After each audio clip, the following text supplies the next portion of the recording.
Salut à tous, bienvenue dans cette nouvelle vidéo. On va évoquer l'actualité mercato. Alors le PSG a déjà commencé à travailler sur la saison prochaine et Luis Enrique va installer une concurrence forte à tous les postes pour donc essayer d'aller le plus loin possible donc en Ligue des Champions et faire mieux que cette année, donc même pour les gardiens de but. Alors depuis 3 saisons, Gianluigi Donnarumma est le gardien du Paris Saint-Germain. Le portier italien n'a passé qu'une saison en concurrence avec Keylor Navas avant de s'installer définitivement dans son rôle de numéro 1, donc notamment sous Christophe Galtier et donc sous Luis Enrique désormais. Sa première année donc sous les ordres de Mauricio Pochettino n'avait pas spécialement convaincu, loin de là. En témoigne son match contre le Real Madrid, retour contre le Real Madrid. Il faut dire que la gestion du technicien argentin n'aidait pas aussi Donnarumma à se mettre en confiance. Depuis, sous Christophe Galtier et maintenant Luis Enrique, l'ancien gardien du Milan AC enchaîne les matchs dans un rôle de titulaire. Et si il est capable d'être impressionnant, notamment sur sa ligne, il peine à convaincre réellement les supporters parisiens. Donc voilà, à tel point que certains réclament même un nouveau gardien pour cet été. Donc, et cela va d'ailleurs dans ce sens avec les départs donc de Letellier en fin de contrat. Le PSG a déjà bouclé une première recrue. Donc voilà, avec le départ de Keylor Navas et Letellier, il s'agit du gardien russe Matvei Safonov, gardien russe. Le gardien numéro 1 du championnat russe et de sa sélection a déjà passé sa visite médicale et va s'engager donc pour une somme de 20 millions d'euros en provenance de Krasnodar. Un profil très similaire à celui de Donnarumma qui avait de quoi étonner pour un rôle de numéro 2 au Paris Saint-Germain. Mais en quoi les informations de l'équipe, Luis Enrique se cache derrière ce choix. Donc pour moi, Safonov, je ne comprends pas pourquoi on l'a recruté. Gardien russe. Si c'est pour le mettre en concurrence avec Donnarumma, je ne comprends pas parce que il a les mêmes qualités que Donnarumma, il a les mêmes défauts que Donnarumma. Je vois pas pourquoi on l'a recruté. Il n'y a aucune plus-value là-dedans. Et Safonov n'a pas d'expérience en Ligue des Champions. Donc voilà. Moi contre les gros, je sais pas si c'est un gardien de gros match lui, très clairement.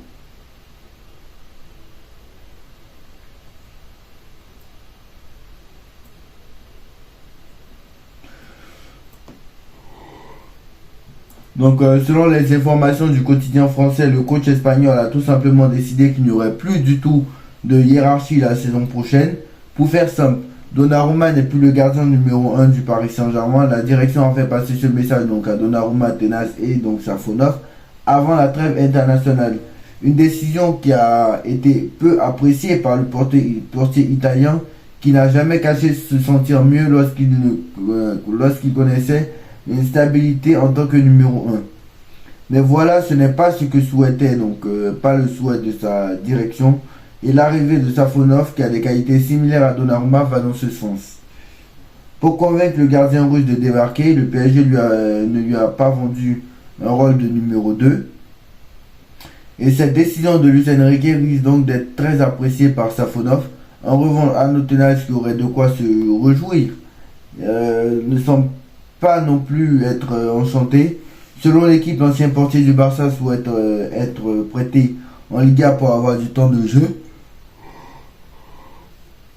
Mais Luis Enrique aime beaucoup son profil, notamment sur sa qualité du jeu au pied que Donnarumma n'a pas.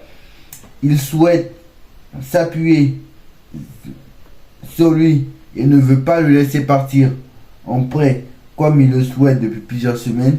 Le chantier donc du PSG au poste de gardien est lancé et Luis Enrique qui aime la concurrence a donc décidé de tout chambouler. Donc voilà, moi je pense que très clairement Donnarumma plus numéro 1, est-ce que c'est une bonne chose? Je sais pas. À mon avis, je ne sais pas parce que je ne peux pas dire c'est une bonne chose. Parce que je ne peux pas dire que c'est une bonne chose. Je ne peux pas dire que c'est une bonne chose. Pourquoi je ne peux pas dire que c'est une bonne chose? Parce que déjà,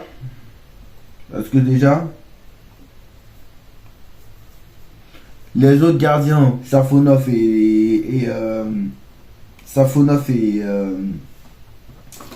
et tenaces n'ont pas d'expérience en Ligue des Champions.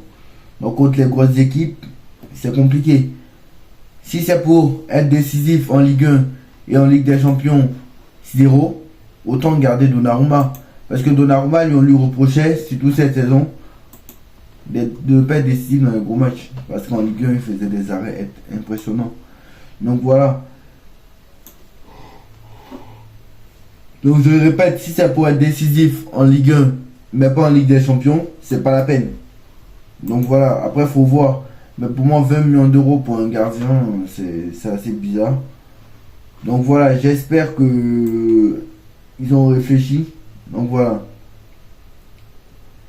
Donc on a vu que le PSG aussi s'intéressait à Jérémy Frimpong du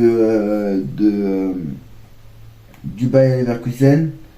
Mais ça va être très compliqué, hein, Jérémy Frimpong. C'est. Voilà. Qui apparemment disposerait d'une clause de 50 millions d'euros, 40 millions d'euros. Madrid, le Real, Arsenal, City, Bayern sont intéressés. Puisque normalement, apparemment Hakimi serait sur le départ. Et Hakimi serait sur le départ, il veut suivre sa femme au Real Madrid, bien clairement. Sa femme, c'est la vérité. Sa femme Mbappé au Real Madrid. Donc voilà, moi je pense que qu'il conviendrait bien au jeu de Luis Enrique. Mais bon, à voir combien le Bayern va demander. Le Bayern Leverkusen va demander 40 millions d'euros. Moi j'y fonce dessus. Si Hakimi, si Frimpong, qui a inscrit 14 buts et délivré 12 passes décisives en 47 matchs cette saison, toute compétition confondue, qui est sous contrat jusqu'en 2028 avec le Bayer Leverkusen, qui sera bien évidemment à l'Euro 2024, le néerlandais. Honnêtement, moi, s'il y a une offre satisfaisante qui vient pour Hakimi, si Perez vient, il balance 60 millions minimum, moi je vends Hakimi. Hein. Hakimi était recruté pour 68 millions d'euros. Donc à 60 millions ou 68 millions, je sais plus. Mais si c'est minimum 60 millions d'euros, moi je vends. Très clairement. Donc voilà, c'est l'information principale du jour. L'information principale de cette vidéo. Donnarumma ne sera plus numéro 1 d'après Foot Mercato. Dites-moi en commentaire ce que vous en pensez. Le mercato du Paris Saint-Germain donc est lancé. On aura 3 mois de folie. Comme vous savez, l'Euro, vendredi, l'Euro commencera. Donc voilà, on sera là vendredi prochain pour les pronos de l'Euro. Donc vendredi, on fera les pronos de l'Euro.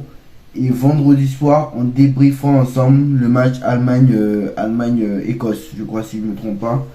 Je crois que le premier match de l'Allemagne, c'est contre l'Écosse, si je ne me trompe pas. Et la France jouera dimanche, si je ne dis pas de bêtises. Si je ne dis pas de bêtises, ça doit être ça. Voilà, vendredi 14 juin, on sera là, donc vendredi soir pour le débrief Allemagne-Écosse. Et le match de la France, c'est le 16 juin. Non, c'est même le 17 juin. C'est le 17 juin. Donc on sera là aussi le 17 juin pour le débrief Autriche-France. Donc voilà. Et voilà. Dites-moi en commentaire ce que vous pensez, en like, en partage, en commentaire, on s'abonne. Et on se retrouve demain pour les pronos de l'Euro. Tchuss.